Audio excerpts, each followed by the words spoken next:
So, welcome to show number 1 of the Enlightened Dentistry show. And because this is show number 1, I'm your host today, Helen Appleby, and today on the hot seat we have Patricia herself. So thrilled and honoured to be asked to be your host for this first one. My first question is just, I obviously know you as my friend and as my dentist, but tell us about you and your background and especially your lovely accent. Hi, my name is Patricia Szymczak. I'm a founder and principal dentist of PJS Dental. As you can hear, I'm Polish, hence my accent. I love your accent. I came to England quite a while ago, in 2005. It was quite easy transition for me due to the need of dentists in Britain and due to me being very flexible and happy happy to experience the world. I came to England, worked for a number of years as associate dentist. Then I decided to buy my own dental practice, and I bought a little dental practice in Westminster in London, the practice that I owned for nearly 5 years. And then I grown it nicely. I had beautiful patients coming, very happy, and it was all lovely. But it was a small practice. When I was buying it, it was advantage, as I thought, because it was small place. I thought it would be very easy to run, and that's why I decided to buy that practice. With time, I grown it, and it became a bit difficult for me to run it because I was involved in a lot of postgraduate training, which meant that I had to be away quite often. And there was no other person, no other clinician in the practice who could cover for me. And I decided to sell the practice because of that. I knew that I can't grow it more than I did. Right. And I wanted to move on. Yes, I was attending a lot of business and dental courses in which they were teaching us business owners, dental practices owners, how amazing it will be to have a group of people, team of people who will help you develop.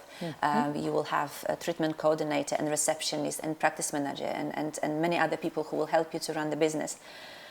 And I couldn't have that team because the place was too small and was totally reliant on me. So I decided to look for to change the idea, to scale look for up. absolutely for different kind of business. That's how I bought dental practice in Ashford and then dental practice in Sevenoaks. Yes, and so you've definitely grown. Tell me about PJS Dental and the journey to where you are today as a group. The aim, my dream, is to have a bigger group of dental practices, but it's not about the number of them, it's about how they are run, how they are seen by patients. So PJS Dental, the abbreviation is developed as Patricia Szymczak Dental, as I couldn't think about better name.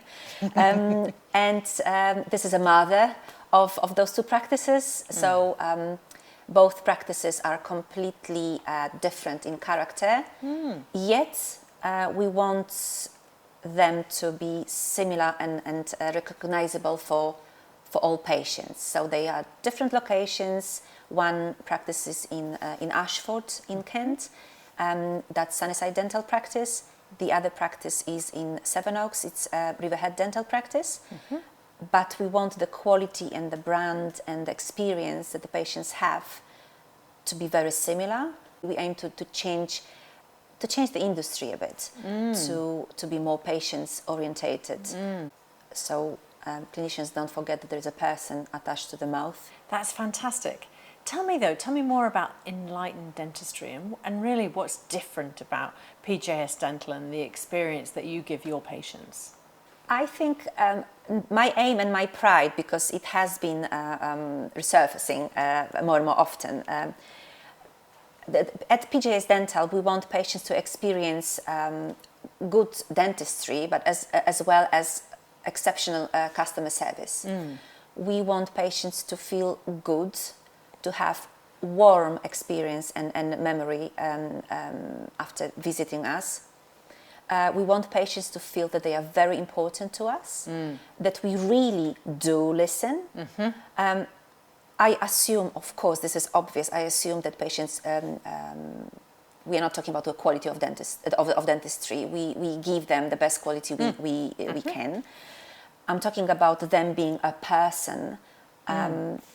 So very often patients talk about a feeling of not being listened to, that they feel like being a number, that they are not feeling individual, that nobody is listening to their particular problems, needs or wants, and they feel overlooked, dissatisfied, underinformed, overcharged, and just the next.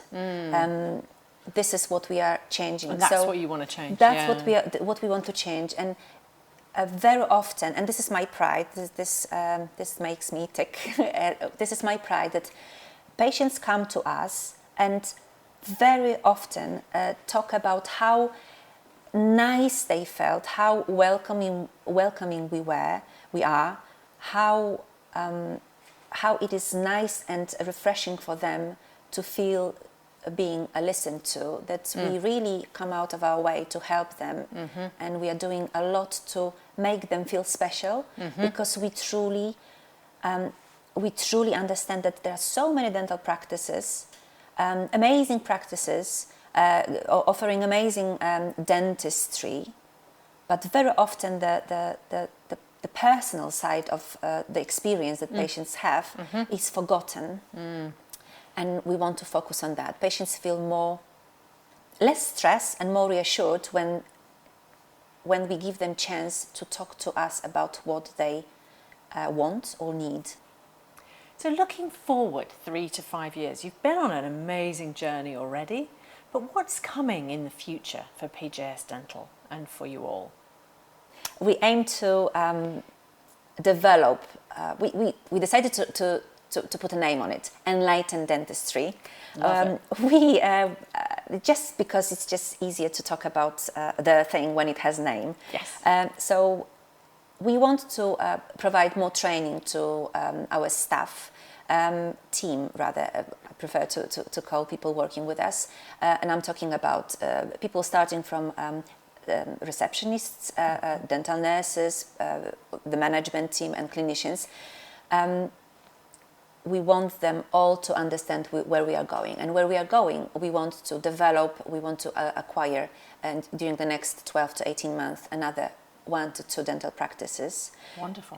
We want those practices to reflect our core values. That's also how we recruit our clinicians. There is a list of values that are essential for us to start cooperating with dentists. People who work with us, I feel they are special. They are willing to help people. They chose the right business to be in. They want to help. They have can-do attitude. They have amazing work ethics. They have a great deal of emotional intelligence, which is incredibly important. Self-awareness. They have integrity. This is the kind of people we want to work with. And your listening skills too. And they have to listen. Yes. And the group of practices that we are building, no matter how big or small the number of them we will acquire eventually, we want to be known of being very valued clinicians to go to, not only with things that they have to or must do in their mouth, but also we listen to what they would like to have. Then we give them all options. We talk about pluses, minuses. We advise every patient, like if we advise our mum, brother, sister, member of family, we want the best Friend. for them. Yes. Absolutely. Patricia, what advice would you give to your patients? Maybe that they wouldn't necessarily already know about dentistry and about coming to the dentist. I think that probably would be surprising to hear that, but I'd say that you can save enormous amount of money by coming to the dentist regularly. And this is this common perception that when you go to private dentists, all you can expect is a massive bill in the end of the appointment, which can be true. Like with any purchase, any service, you can pay a lot for the quality, or you can pay minimum for not really much quality and not much time and not much attention. When patients come to the dentist regularly, we can not only build rapport, but also learn about patients' wants, needs, fears. We can get to know them better. We can learn what's important for them, what's not really that important to them, that may be important to us. It's easy for us to cater for their needs and wants rather than us assuming that, oh, you haven't been to the dentist for 3 years, probably you need this and this, and then creating treatment plans which are long, costly, and not necessarily reflecting what patient came to us for. So when patients come to us regularly, they help us to keep an eye on their health. We can fix little bits and pieces, which it's a simple maintenance, which will be cheaper to pay regularly and in little increments rather than leaving it for years and come and it's exactly the same thing like with keeping up with your house. If there's your car. If there's a little thing, it will cost you less, and it will look great for a very long time. If you will let it go for a very long time, you will end up with a big bill, and you will, in the end, not necessarily be happy with what you achieved fixing it with delay. Wonderful. Right. So I hear two things, I guess. Prevention's better than cure. Yes. And also there is that sense, though, which is what I've felt as a patient, is that because I do come and see you regularly, that you can get to know not just what I need, but what I want and what I don't want, and really tailor the work that we've done together based on what I've needed and wanted. I always wanted to be a dentist. I think it's just amazing profession. Gives us so many ways that we can change, improve people's life. I know it sounds ridiculous if you just don't think about the depth of the topic. You can change people's life by massively increasing their confidence. I can't change many aspects of people's life, but I can contribute to their confidence, changing the way they look at themselves, at their appearance, which is more and more important these days. Unfortunately, the world is shallow, and we are judged often also on this level, appearance. So if patients can smile more confidently, they can get more dates, they can get more a better job, they are seen as more successful.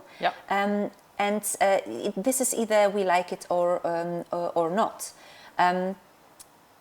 But like it or not, it's a fact, isn't it? Absolutely. Having a beautiful smile and feeling confident makes a difference. Absolutely. When we give patients opportunity to tell us why they came to us, if there is something in particular that they are worried about, what it is that made them feel the way they feel or they felt in past, that's when we can start helping them to overcome all of those fears, reservations. And very often when we will give them time to tell us about all of those things that bother them, it helps us immensely in solving their problems. They know that we will not do anything which is against their will. They know that we will not surprise them with something that they didn't even want to have, and we just assumed they want or need. They will just feel much more comfortable. They will almost look forward to come to the dentist. It's not the most popular place to be, the dentist chair, but sitting on the dental chair is making us more vulnerable. And if someone is really cold and very formal and not attentive, when you are already feeling not easy, it doesn't help, and it just reinforces the negativity around dentist chair, dental practices, dental visit. So yes, when patients come to us regularly we get to know each other. They know that we will do everything possible to fulfill their expectations, and when we will respect that patient's time and wishes, the whole experience is just completely different. That's great. I'm really interested actually though. What inspired you way back when? What inspired you to become a dentist? I think it started from at home when my mom was taking me to hospital. She was hiding me behind her back because she was a nurse, wasn't she? If yes, I remember. Yes. She has just recently retired. She was a nurse on neonatology ward. She was working with all the babies born with big problems, medical conditions, attached to all sorts of machinery, and it's kind of not kind of. It was ER for babies. So I was frequently going to the hospital with my mom. I loved the environment, and